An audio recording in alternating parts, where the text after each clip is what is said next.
ಲಿಂಗೈಕ್ಯರಾದರೂ ಲಿಂಗವೆನ್ನೆ ಲಿಂಗೈಕ್ಯವೆನ್ನೆ ಸಂಘವೆನ್ನೆ ಸಮರಸವೆನ್ನೆ ಆಯಿತೆನ್ನೆ ಆಗದೆನ್ನೆ ನಾ ಎನ್ನೆ ನೀ ಎನ್ನೆ ಚನ್ನಮಲ್ಲಿಕಾರ್ಜುನಯ್ಯ ಲಿಂಗೈಕ್ಯವಾದ ಬಳಿಕ ಏನೂ ಅನ್ನೆ. ಹೀಗಾಗಿ ನನ್ನ ಶಬ್ದ ಏನಂದ್ರೆ ಲಿಂಗೈಕ್ಯ. ಈಗಲೇ ನಾನು ಲಿಂಗೈಕ್ಯನೇ. ಲಿಂಗೈಕ್ಯ ಅಂದ್ರೆ ಸಾಯಬೇಕಂತಲ್ಲ, ನಾನು ಈ ಸದ್ಯಕ್ಕೆ ಲಿಂಗ. ಈಗ ನೋಡಿ, ನಾನು ಚಿಕ್ಕೋಡಿಯಲ್ಲಿ ಹೇಳಿದೆ, ಇಲ್ಲಿ ಶಿವಮೊಗ್ಗಕ್ಕೆ ಬಂದಿದ್ದೀನಿ, ಅದೆಲ್ಲ ಅವನ ಆಜ್ಞೆ. ನೀವೆಲ್ಲ ಇಲ್ಲಿ ಕೊಡೋದು, ನಾನು ಇಲ್ಲಿ ಬರೋದು, ಇದೆಲ್ಲ ಅವನ ಕಲ್ಪನೆ ಇರುತ್ತೆ. ಗುರುದೇವರ ಒಂದು ಪರಿಕಲ್ಪನೆ ಇರುತ್ತೆ. ಅವನು ಇವತ್ತು ಮಾತಾಡಬೇಕು ಲಿಂಗದ ಬಗ್ಗೆ ಹೇಳಿಕೆ. ಇಲ್ಲಿದ್ರೆ ನಮ್ಮ ನಿಮ್ಮ ಸಂಬಂಧ ಹಾಗಿರೋಲ್ಲ. ನೀವು ಯಾರು ಬಂದು ಚಿಕ್ಕೋಡಿಗೆ ಬಂದು ನೀವು ಬರಬೇಕು ಈ ದಿನಾಂಕಕ್ಕೆ, ಹಾಗಿರೋಲ್ಲ.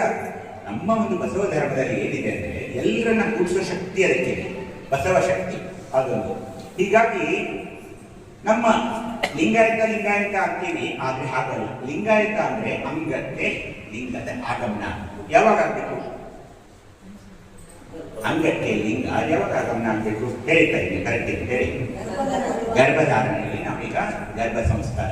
ಯಾವಾಗ ನೀವು ಸೋನೋಗ್ರಫಿ ಮಾಡಿ ನಮ್ಮ ಹತ್ರ ಬಂದ ನಂತರ ಗರ್ಭಿಣಿಯಾಗಿದ್ದಾರೆ, ಮಗುವಿನ ಹಾರ್ಟ್ ಬೀಟ್ ಕಾಣಿಸ್ತಾ ಇದೆ ಅಂದಾಗ ಅವಾಗ ನಾವು ಗರ್ಭ ಸಂಸ್ಕಾರ ಅಂತ ಮಾಡಿ ರುದ್ರಾಕ್ಷಿನೋ ಹಾಕಿ ಶುರು ಮಾಡಿ, ಯಾವಾಗ ಮಗುವಿಗೆ ನಿಮ್ಗೆ ತಿಳಿಯೋಕೆ ಶುರುವಾಗುತ್ತೆ, ನಿಮ್ಮ ಮುಂದೆ ಕೂತ್ಕೊಂಡು ಅದಕ್ಕೆ ಲಿಂಗ ಕೊಡಬೇಡಿ, ರುದ್ರಾಕ್ಷಿಯಿಂದ ಆರಂಭಿಸಿ. ಯಾವಾಗ ಅದಕ್ಕೆ ತಿಳುವಳಿಕೆ ಬರುತ್ತಲ್ಲ, ಆವಾಗ ಲಿಂಗ ಪೂಜೆಯನ್ನು ಆರಂಭಿಸಲೇಬೇಕು. ಎಲ್ಲಿವರೆಗೆ? ಉಸಿರಿರೋದು. ಅದಕ್ಕೆ ನಾನು ನಡು ಬಿಡ್ತೀನಿ, ಸ್ವಲ್ಪ ಯಾವುದೋ ಹೊಟ್ಟೆಗೆ ಹೋದಾಗ ಊಟಕ್ಕೆ ಹಾಕ್ತೀನಿ, ಅದೆಲ್ಲ ನಡೆಯೋದು. ರಾತ್ರಿ ಇದ್ದಲ್ಲಿ ಬುಡಕ್ಕೆ ಹಾಕ್ತೀನಿ, ಅದೆಲ್ಲ ಇಲ್ಲ. ಯಾವಾಗಲೂ ನಿರಂತರವಾಗಿ ನನ್ನ ಎದೆ ಮೇಲೆ ಇರಲೇಬೇಕು, ಯಾವಾಗಲೂ ಇರಲೇಬೇಕು. ಯಾಕೆಂದ್ರೆ ಸುಪ್ರಭಾತ ಸಮಯದಲ್ಲಿ ಅರ್ತಿಯಲ್ಲಿ ಲಿಂಗವನ್ನೆಂದರೆ ಅಪಮೃತ್ಯು ಅಂದ್ರೆ ಏನು? ಆಕ್ಸಿಡೆಂಟ್ ನಲ್ಲಿ ಹೋಗೋದು. ಸುಮ್ಮನೆ ಯಾರೋ ಬಂದಾಗ ನೀವು ಹೋಗ್ತಾ ಇರ್ತಾರೆ, ಯಾವ ಬಂದು ಹಾಕ್ಸ್ಕೊಂಡು ಹೋಗ್ಬಿಡ್ತೇನೆ, ಅದಕ್ಕೆ ಅಪಮೃತ್ಯು ಅಂತಾರೆ. ಅಪಮೃತ್ಯು ತಪ್ಪುವುದು. ಇಷ್ಟಲಿಂಗ ಧಾರಣೆಯಿಂದ, ಅದರ ಪೂಜೆಯಿಂದ ಏನ್ ಹೇಳಿದ್ರು? ಅರ್ತಿಯಲ್ಲಿ ಲಿಂಗವನ್ನೆಂದರೆ ಅಪಮೃತ್ಯು ತಪ್ಪು. ಅದು ಅರ್ಥ ಮಾಡ್ಕೋಬೇಕು ನಾವು. ಸುಮ್ಮನೆ ಹಾಡ್ತಾ ಹೋಗ್ಬಾರ್ದು.